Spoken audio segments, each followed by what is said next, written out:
I'm really delighted to be here today on the occasion of the inauguration of the Simulation Lab. I think it is a unique cooperation that we are entering into. But let me start by giving you a little bit of facts on Philips, what Philips actually is, and specifically also what healthcare means to Philips. If you look at Philips, we are a company that is really focused on health and well-being, and we have gone through a major transformation over the last 15 to 20 years, where we have been focusing more and more on the well-being of people across the globe.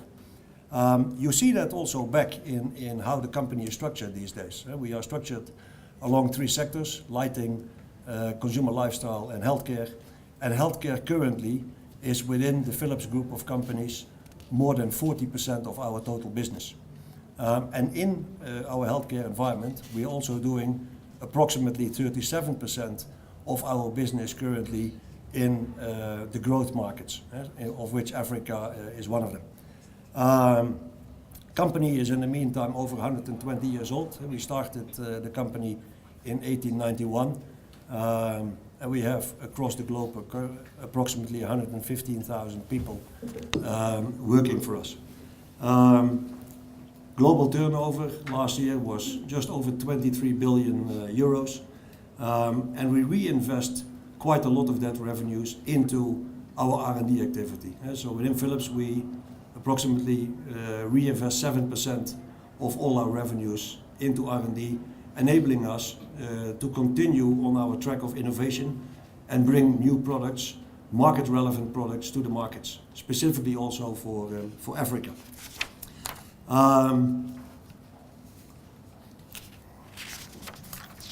You know that Philips has brought quite some innovation to the market over the years. Not only in healthcare, but everybody remembers the compact disc, ambient lighting TVs, but also in healthcare. We actually brought the first X-ray tube to the market. And X-ray is actually very close to lighting, and that's also how we were able to bring this revolutionary innovation to the market already just after 1900. If we look a little bit at Philips in Africa, Philips is really focusing on Africa. And we have decided in 2011 that what we were doing in Africa was not enough. So we embarked on a complete new strategic plan, and we really started to focus on Africa across all the three sectors. Currently we are over 100 years in Africa. Actually, our first business transaction in Africa was done in 1895 here in South Africa. And we established our first legal entity also here in South Africa in 1905 already. So Philips has really a very, very long history in Africa, and also a long commitment to Africa. The way that we are structured currently is that we are working from 5 different locations with our own organization. Here in South Africa, we are having a center for Southern Africa. We have also an office in Accra. We have an office in Casablanca, in Cairo, and in Nairobi, from where we are looking into the various districts. And the reason that we have established ourselves like this is that we want to be very close to the customer. And that is why we are working from in the market to have very short, direct lines to our customers, and also being able to listen to our customers and to understand from them what the requirements are. We have a lot of interaction with governments, not only here in South Africa, but also with a lot of other governments across Africa. And we have also a legacy of doing countrywide rehabilitation projects, specifically in the healthcare arena, with those governments. And we have equipped over 100 hospitals in Zambia, over 100 hospitals in Tanzania, in Ghana, just to name a few examples, where we have really been looking at what were the requirements of those hospitals, made a plan together with the government and other stakeholders, and implemented that, trying to increase access to care and also the quality of care. One of our focus areas is also mother and child care, because we know that there is quite a challenge in Africa connected also to the Millennium Development Goals, to which Philips has also subscribed. And we actually started a campaign which is called Fabric of Africa. You can also find it on the website if you go onto the internet, where we are really focusing on mother and child care. And in that sense, we also started here the cooperation with the University of Johannesburg in the ambulance project, which we believe is also a very exciting cooperation that we are having, really improving access to care, but also trying to contribute to the challenges that Africa has in terms of maternal and child mortality. Another important aspect of what we are doing in Africa is education and training. We understand that there is a real shortage of qualified staff and there is a real need for education and training. And that is also why, as Philips, we are committed to support the African continent in training and educating people so that we get more qualified staff. And if we look at our Cairo to Cape Town roadshow, which we have now been doing for 5 consecutive years, in the meantime, during the show, we have already trained over 3,500 healthcare workers.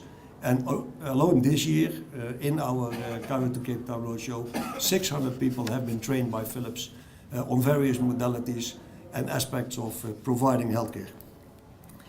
So why am I here today in Johannesburg? For 2 reasons. One, of course, to be present in this inauguration, which we believe is a fantastic milestone in the cooperation that we have in South Africa, but also because this is our second to last stopover in our Cairo to Cape Town roadshow. We started in May in Cairo. We have also, by the way, started sometimes here in South Africa and reversed the track. We started in May, we went to quite a lot of countries, and now we have our closing of the event for 2014 in Johannesburg and in Cape Town. So that's one of the reasons that I'm here. But obviously, I'm also here on the occasion of this inauguration. And in South Africa, we are very aligned also to our focus on healthcare. And we are looking to address the market for healthcare across the continuum of care. So not only in specific areas, but really looking at the complete care cycle and try to contribute with our products, innovations, and training. We have a lot of collaborations and partnerships, and we have also invested in quality improvement trials in South Africa, amongst others also the ambulance project that we are doing here together with the university and with the Department of Health. And our overall ambition is to really improve access to healthcare in South Africa. And in this spirit, I'm really delighted to be able to be here today on the occasion of the inauguration of the simulation labs. In May 2013, during our last roadshow, we already signed an MOU with the University of Johannesburg focusing on mother and child care. We introduced together a specialized mother and child care ambulance and a response vehicle as a pilot project in Gauteng. And I've just also looked outside to the ambulance. I think we are well on track. The equipment is there, people have been trained, and we are now really up to speed to enter into the next level of this project. And today we are continuing that partnership with the inauguration of this high-tech medical simulation lab. We believe that this will really contribute to hands-on training of medical students in South Africa by providing accurate simulations of anything that can happen in the pre-hospital and in the hospital environment. And this is also a contribution that aims at really contributing to the real concern being the lack of availability of trained and skilled healthcare professionals, which is an increasing challenge not only in South Africa but throughout Africa, in my view. Once again, I'm really delighted to be here today. I have just had a look at all the rooms. It looks really great. and it makes me, as a Philips employee and also as head of the Africa healthcare business, extremely proud to see what we have been able to achieve together in mutual cooperation with the University of Johannesburg, with the Department of Higher Education and Training, and also with the Department of Health of Gauteng and the National Department of Health. I hope that this training lab is really the start of increasing the skills of young students, and I hope that many students will enter into these labs and will come out as really qualified healthcare professionals for many years to come. Thank you very much for your attention.